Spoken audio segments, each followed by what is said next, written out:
Welcome back to another edition of Toys I Did Not Own as a Kid. Alright, gang, this is video number 2 for this figure. This is Eternian Palace Guard / Royal Defender.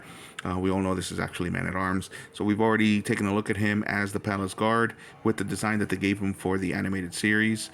This is kind of an army builder kind of a guy. However, because of the fact that they were so popular, it's kind of expensive to be an army, to build an army of these guys. You know, at 15 bucks a pop, that gets expensive. I also have the original Man-at-Arms over here, just so that we can compare them. There we go. I got him to stand up. That's pretty awesome. It's very hard to stand him up, but that's the original Man-at-Arms. And we also have that armor right here, that chest plate, and we have that head. These figures for Masters of the Universe Origins are fully modular, which means that you can remove the heads or the arms, or split them at the waist, or take off those boots and replace them with others. As you can see, my original Man-at-Arms is missing one piece. It's actually his leg protector there. But this guy comes with 2 leg protectors. Man-at-Arms originally came with 1. And I think that he was supposed to be designed as a kind of a, you know, battle damaged kind of a guy, because he didn't have the 2 boot protectors. One was missing because he had lost it in battle, just like he was missing one of these arm protectors here. So the original line had this feature called the Thunder Punch, which I love. But as a kid, I did not own them because I did not like the figures in general. As you can see, it's very hard to stand them up. It was a miracle that I got him to stand up at all. There we go. Did it again. But even still, they looked very squat and weird. And by the time I even got my hands on one, I had already played with the 1980s line of G.I. Joe, which had so much articulation. So when this new line came out in the I believe it was 2020 when it first came out, it was so cool to see all of this great articulation. They bend at the elbows, they bend at the knees, they bend at the ankles so that you can do all kinds of great poses. They twist at the elbows and knees as well, and they twist at the waist again, so you can do all kinds of great poses. But like I said before, they're fully modular, so we are going to go ahead and remove this head and put in the Man-at-Arms head, and we're also going to remove that chest plate and put in the Man-at-Arms chest plate. And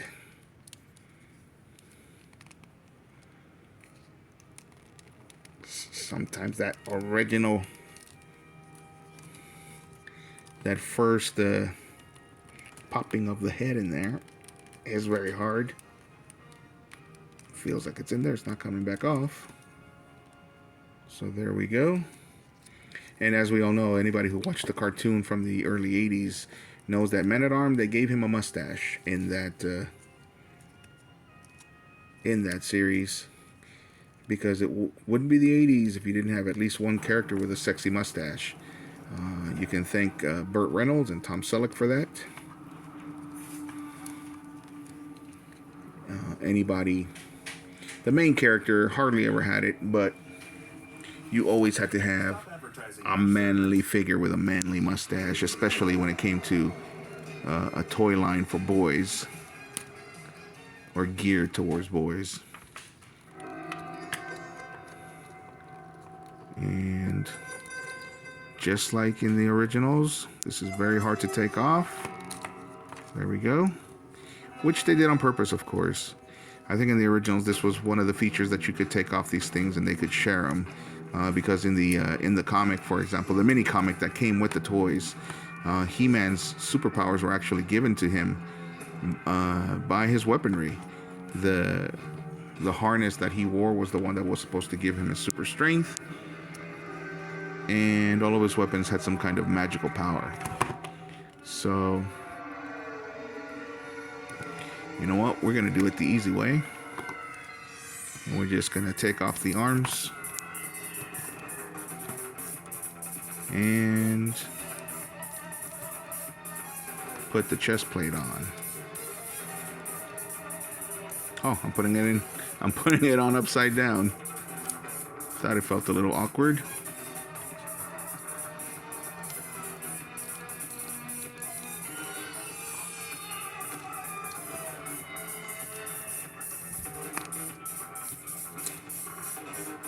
Here we go.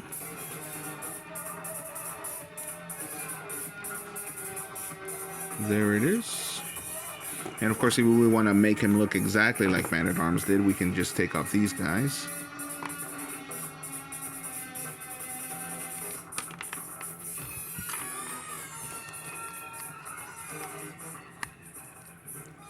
And we can take off one of the boots. Although in the cartoon, I think he had both, but in the original toy line, he only had the one on his left foot. And I think the reason why they did that was because it was supposed to be some kind of a battle damage, like he had maybe lost it during battle or something. Now, I don't think he came with a shield originally, so... But he did come with this awesome mace. And so this right here is the reason why they gave the palace guards those masks right there. Which is very interesting because it looks like if you misplace your Man-at-Arms head and you never find it again, you can just cut this off and he'll have the same face underneath. So pretty cool. But I wouldn't want to do that. So there he is. He looks pretty much like the original now. There he is. That's the original. Here's our new guy. The colors are brighter, but the sculpt is still pretty great. Maybe if I turn this off, you'll be able to see a little bit more of the sculpt. If I put too much light on them, then you can't really see the sculpts. But lots of great detail. And like I said, fully posable. You can look up and down, of course, left and right, all the way around. You can do T poses.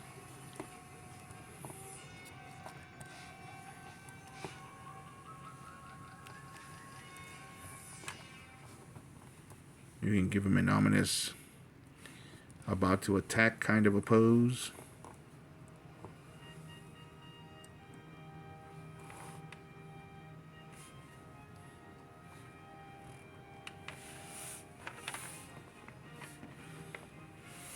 So there he is, and of course we can twist him so that he looks even cooler.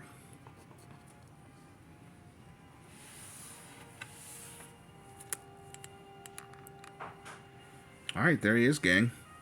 So, all in all, this was pretty cool. This is a pretty cool buy because you can change him from a palace guard.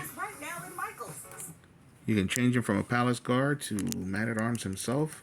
And of course, if you've seen the intro to He-Man anytime of the original Filmation animation, you know that Man-at-Arms is one of the people who has He-Man's secret. One last thing, though.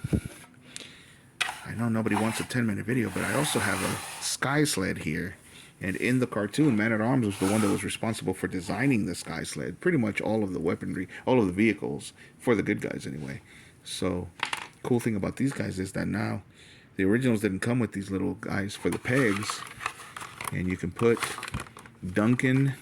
His name was Duncan in the series, so we can put Duncan on the Sky Sled. I believe Duncan was the one that we saw the most on a Sky Sled in the cartoon. I think him and the henchmen for Skeletor were the ones that would ride them the most.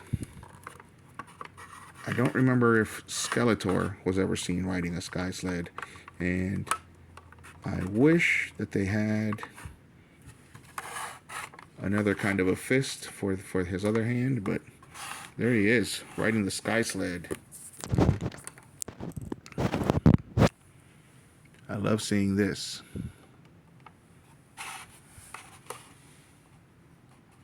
The Sky Sled was my favorite vehicle in the cartoon. And this re-release has been great. I buy them. Now this I'm definitely doing army building with. I buy them as often as I can. So far I have 3. The ones that come in the box come with a Prince Adam. So if I can get them out of box and save myself some money that way, I will definitely buy them. This one came incomplete, very incomplete, because you can change it from good guy to bad guy. This guy is permanently in good guy mode. So, but he looks great. He's permanently in good guy mode. But I only got him for about 12 bucks at the same convention that I got this guy. So, no, I'm lying. At a different convention. Got this guy from a friend. So, pretty cool. The cannon here goes from side to side.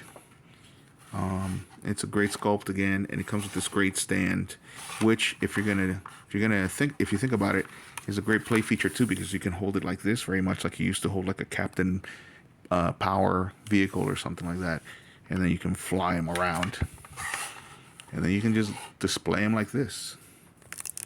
All right, gang, the video is getting long. It's over 10 minutes already, so I'm going to cut it here. Let me know what you guys think in the comments. And as usual, if you like the video, hit a like. And if you like the content, subscribe. Thanks for watching.